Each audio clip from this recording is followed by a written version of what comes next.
আসসালামু আলাইকুম।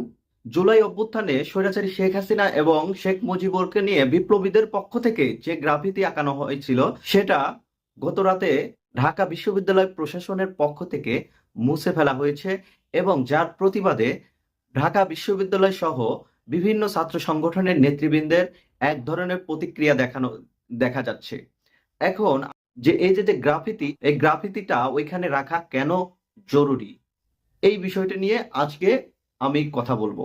যখন জুলাই মাসে আন্দোলন চলছিল, তখন শেখ মুজিব এবং শেখ হাসিনাকে নিয়ে যে ব্যঙ্গচিত্র বা যে প্রদর্শনী ছিল, তা বাংলাদেশের বিপ্লবীদের মধ্যে এক ধরনের বিপ্লবী চেতনাকে জাগ্রত করেছিল এবং যার ফলে দেশের ছাত্র জনতা একত্রিত হয়েছিল এবং বাংলাদেশের ছাত্র জনতা একটা সাহস পেয়েছিল। আপনারা জানেন, দীর্ঘ 17 বছর স্বৈরাচারী শেখ হাসিনা দেশের কোনো মানুষকে কথা বলতে দেয়নি।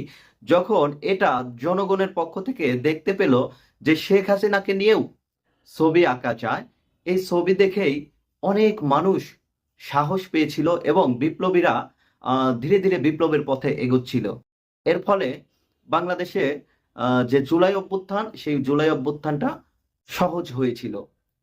আপনারা জানেন, এই যে যে গ্রাফিতি, এই গ্রাফিতিটা কেন দরকার? আসলে আমরা জানি, এই গ্রাফিতির মাধ্যমে স্বৈরাচারী শেখ হাসিনার মতো একটা জিন্দাবাদের দানব আমাদের জনগণের ঘাড়ে চেপে বসেছিল, এই বিষয়টা পরবর্তী প্রজন্ম জানতে পারবে। আমি মনে করি দেশের প্রত্যেকটা জায়গায় এই যে যে গ্রাফিতি গুলো অঙ্কিত হয়েছিল বিপ্লবীদের পক্ষ থেকে, সেই গ্রাফিতি গুলো প্রত্যেকটা জায়গায় ছড়িয়ে দেওয়া উচিত এবং সারা বাংলাদেশের মানুষ দেখবে যে কিভাবে স্বৈরাচারী শেখ হাসিনা বাংলাদেশের মানুষের উপর অত্যাচার নির্যাতন করেছে। এবং এর ফলে ভবিষ্যতে সরকার যদি চিন্তা করে যে আমি ফ্যাসিবাদী বা স্বৈরাচারী হয়ে উঠব, এই গ্রাফিতি তাদেরকে মনে করিয়ে দিবে যে বাংলাদেশের বিপ্লবীরা এই স্বৈরাচার ফ্যাসিবাদকে কিভাবে বাংলাদেশ থেকে বিতাড়িত করেছিল এবং কিভাবে বিতাড়িত করতে পারে। এই বিষয়টা পরবর্তী যে সরকারগুলো আছে তাদেরকে একটা মেসেজ দিবে।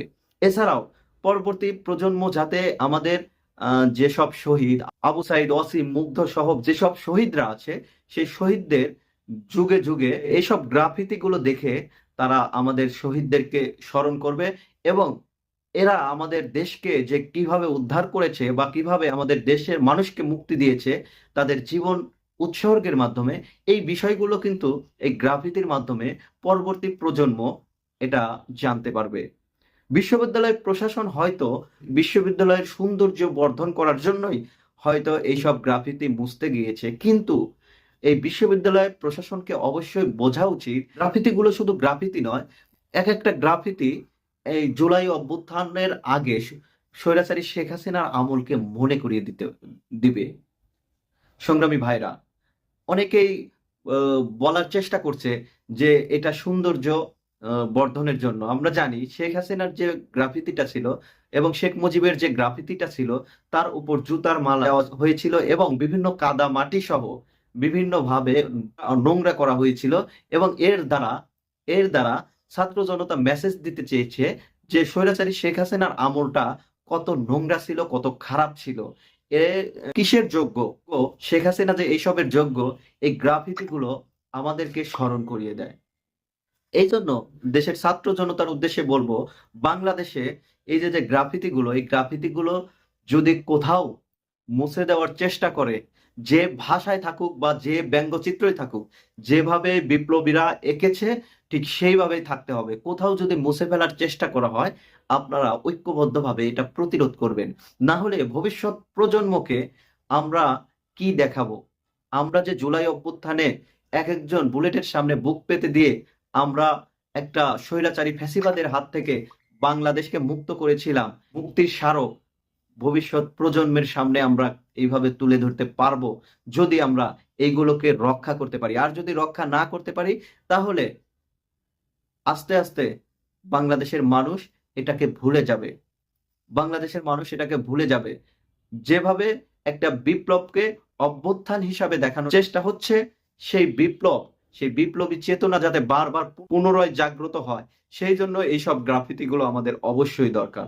বাংলাদেশে স্বৈরাচারী ফ্যাসিবাদী শক্তি যাতে কোনোভাবে মাথাচাড়া দিয়ে না উঠতে পারে, এবং কিছু কিছু সুশীল আছে যারা স্বৈরাচারী শেখ হাসিনাকে আবার পুনর্বাসনের জন্য বিভিন্ন স্পেস দেওয়ার জন্য চেষ্টা করছে।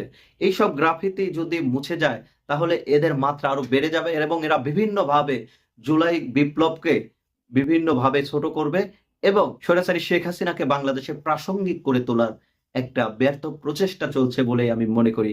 এই জন্য বিশ্ববিদ্যালয় প্রশাসন, প্রক্টর, ভিসি সহ সবাইকে জাতির কাছে ক্ষমা চাওয়া উচিত এবং পুনরায় যে গ্রাফিতিটা ছিল সেটা যাতে পুনরায় ওইভাবে স্থাপন করা হয় এবং পুনরায় যাতে জাতির সামনে উন্মোচন করা হয় এবং জাতির কাছে ক্ষমা চাওয়া উচিত বলেই আমি মনে করি। না হলে ছাত্র জনতার যে বিপ্লব, সেই বিপ্লবের সাথে বিপ্লবকে যেভাবে অপমান করা হয়েছে সেই অপমানের যোগ্য জবাব ছাত্র জনতা দিবে। আর ছাত্র জনতার পক্ষ থেকে বলতে চাই, বাংলাদেশে প্রত্যেকটা জায়গায় স্বৈরাচারী শেখ হাসিনার যে কুকর্মগুলো ছিল, স্বৈরাচারী শেখ হাসিনা শেখ মুজিবকে ব্যবহার করে যে কুকর্মগুলো করেছে, প্রত্যেকটা কুকর্মের স্মারক হিসাবে প্রত্যেকটা দেয়ালে লিখে রাখতে হবে এবং যেগুলো ভবিষ্যৎ বাংলাদেশের জনগণ সেটা দেখে মানুষ শিখবে এবং মানুষ জানবে যে স্বৈরাচার শেখ হাসিনা বাংলাদেশে কি রকম সিন্দাবাদের দৈত্যের মতো মানুষের উপর অত্যাচার নির্যাতন করেছে।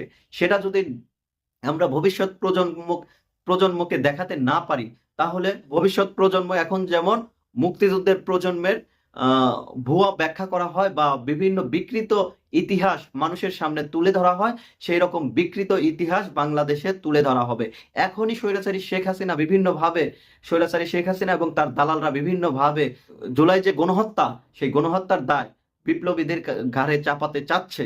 ভবিষ্যতে যে এইটা স্বৈরাচারী শেখ হাসিনা আবার বিপ্লবীদের ঘাড়ে চাপাবে না, এর কোনো মানে নেই। এরা বিভিন্নভাবে অপপ্রচার করছে, ভারতীয় মিডিয়া সহ বিভিন্ন জায়গায় এরা অপপ্রচার করছে এবং এদের অপপ্রচারের দ্বারা বাংলাদেশে যাতে পুনরায় বিকৃত ইতিহাস যাতে ফিরে না আসে, সেই জন্য সঠিক ইতিহাসকে মনে রাখার জন্য এইসব শেখ হাসিনার এইসব কুকর্মগুলো বিভিন্ন দেয়ালে দেয়ালে লিখে রাখতে হবে এবং যেসব চিত্র, যেসব স্মারক আমাদের মুক্তির সনদ, এটাকে মুক্তির সনদ হিসাবে প্রত্যেকটা স্মারক বা চিত্রকে ওইভাবে রাখতে হবে। যদি কেউ মুছে ফেলার চেষ্টা করে, বাংলাদেশের ছাত্র জনতা ঐক্যবদ্ধভাবে এর জবাব দেবে। আর তা না হলে আমাদের বিপ্লব ব্যর্থ হতে চলেছে, ব্যর্থ হবে। এই জন্য ছাত্র জনতাকে প্রস্তুত থাকার আহ্বান জানিয়ে আমি আমার আজকের বক্তব্য এখানেই শেষ করছি। ভালো থাকবেন সবাই। আসসালামু আলাইকুম।